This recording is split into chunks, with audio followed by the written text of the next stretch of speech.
বনি ইসরায়েলের 3 লোক সফরে বেরিয়েছে, মরুভূমির মাঝখানে তুফান, দৌড়াদৌড়ি শুরু। দৌড়াতে দৌড়াতে এক পাহাড়ের গুহার ভেতরে আশ্রয় নিয়েছে। বৃষ্টির পানির ঝাপটায় পাহাড়ের উপর থেকে বিশাল এক পাথর খন্ড এসে পাহাড়ের গুহার মুখটা বন্ধ করে দিয়েছে। 3 জন গায়ে যত শক্তি ছিল ধাক্কায়ও পাথর সরাইতে পারে না। হায় হায়, কান্নাকাটি শুরু। একজন বলে, তোমাদের জীবনে কার কি ন্যাক আমল আছে, যেই ন্যাক আমলটা আল্লাহর ভয়ে করছিল ওইটার ওসিলা দিয়ে দোয়া করে দেখো কিছু হয় কিনা। একজন হাঁটু গেড়ে চোখের পানি ছাড়া শুরু করছে, দোয়া শুরু করছে, আল্লাহ আমি পেশায় রাখাল, সারাদিন ছাগল চড়িয়ে রাত্রিবেলা দুধ আনতাম, সবার আগে আব্বা আম্মারে দিতাম। একদিন গভীর রাতে এসে দেখি আব্বা আম্মা ঘুমায়। আল্লাহরে ডেকে বলে, আল্লাহ ওই দিন সারা রাত দুধের বাটে নিয়ে মা বাবার শিওরে আমি দাঁড়িয়েছিলাম, ফজরের সময় আব্বা আম্মারে দুধ খাওয়ালাম, তারপরে ছেলে মেয়েদেরকে দিয়েছিলাম, তারপরে স্ত্রীর মুখে দিয়েছিলাম। ওই রাতের ইবাদত যদি তোমার দরবারে ভালো লেগে থাকে, আজকের বিপদের দিনে কেউ বাঁচানোর নাই, তুমি আমাদের বাঁচাও। মুহূর্তের মধ্যে বিশাল পাথর খন্ডটা 1/3 ডান দিকে সরে যায়। দ্বিতীয় জন হাঁটু গেড়ে আবার চোখের পানি ছেড়ে আল্লাহরে ডেকে বলে, আল্লাহ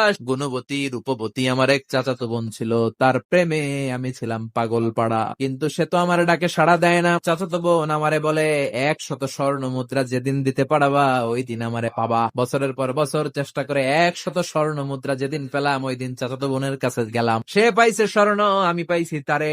গোপন একটা রুমের ভেতরে ঢুকলাম, দুজনে জামা কাপড় খুলে ফেললাম, পাপ কাজ শুরু করব।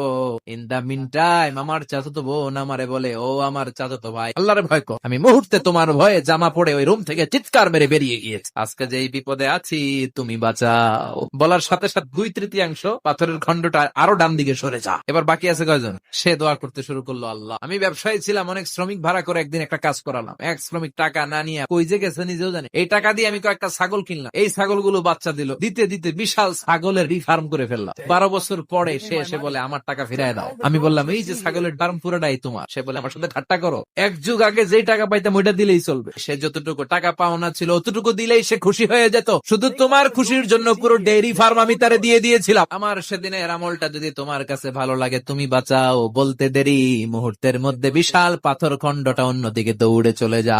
আল্লাহু আকবার।